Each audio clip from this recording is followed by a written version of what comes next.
mbola akafaliana indray no iarabanantsika rehetra manaraka ny mpandarana mety toetry ny andro eto amin'ny televiziona malagasy amin'ity takariva ity andorana anao mety toetry ny andro ho an'ny 3 andro manaraka indray ao anatin'izay telo andro manaraka izay ary raha ho an'ny rapitso manokana dia ny fandalovan'ny rindrindraona ato Atsimo-Nosy aloha no iban-toerana zany hoe hiakatra amin'ny ankapobeny ny maripana ambony indrindra amin'iny ilatsana amin'ny avoatany satria tsanana ny Nosy toka hidina kosa ny maripana ambany indrindra vokatry ny zavotany ny vomaraina aty amin'ny avoatany aty aorian'izay zany dia mahazovana ny tsokan'ny alizay zay mety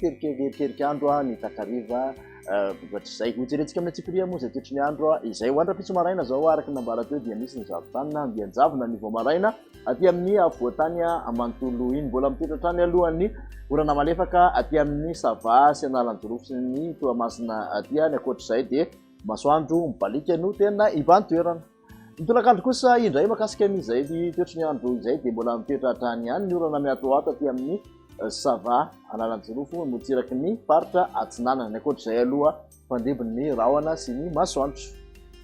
Makasika ny vinavina ho an'ny maripana araky ny tahantsika dia tafidina hatramin'ny 7 degré celsius any avakana karatrany raha ny ambany indrindra aty amin'ny faritra ampovoatany mandidina 2 degré celsius kosa ny ambony indrindra motsiraka Atsinanana dia 5 ka hatramin'ny 7 degré celsius zay maripana ambony indrindra izay raha toka 9 ka hatramin'ny 12 aty amin'ny motsiraka andrefan'ny Nosy aty. Ny mafana indrindra moa ho an'ny rapitso alatsinainy dia 13 degré celsius majanga no ahitantsika izay ary any amin'ny tendrony avaratra. Toy ny toetry ny andro ho an'ny talata kosa indray dia mitoetra tsikelikely nitsokany alizay andrafitra ny mety toetry ny andro izany hoe voakasika izay ahitana orana malefaka dia antala analanjorofo ny faritra Atsinanana vadivavy sy fitonany zany izy orana miatoato amin'ny motsiraka rehetrarehetra iny aty amin'ny aloatra mangory kosa sy ny ilana tsanana nalamanga sy vakina karatra dia andrahona ny andro ary mety rahanerika ny takariva aty amin'ny faritra sisa ifandimby ny rahona sy ny masoandro.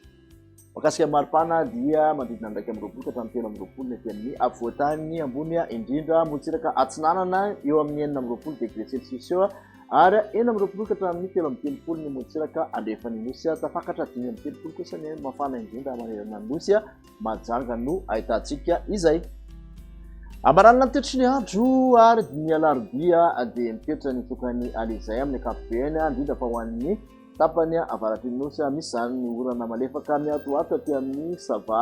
analanjorofo ny motsiraky ny faritra Atsinanana rehetrarehetra iny mandrahona mety arahanerika aty amin'ny aloatra mangoro sy ny ilana ny avoatany ny takariva aty amin'ny faritra sisa koa dia ifandimby ny rahona sy ny masoandro. Ny maripana moa dia mandidina 12 degré celsius eny aty amin'ny avoatany ny ambany indrindra misy tavalatsaka hatramin'ny 4 aty avakana karatra aty amin'ny motsiraka Atsinanana 12 ka hatramin'ny 17 degré celsius 12 ka hatramin'ny 13 motsiraka andrefan'ny Nosy mafana indrindra kosa dia 13 degré celsius mbola matsangatrany aloha no ahitana izay. Makasitraka anao nanaraka izay hatramin'ny farany dia manasanao ho amin'ny manaraka indray veloma tompoko.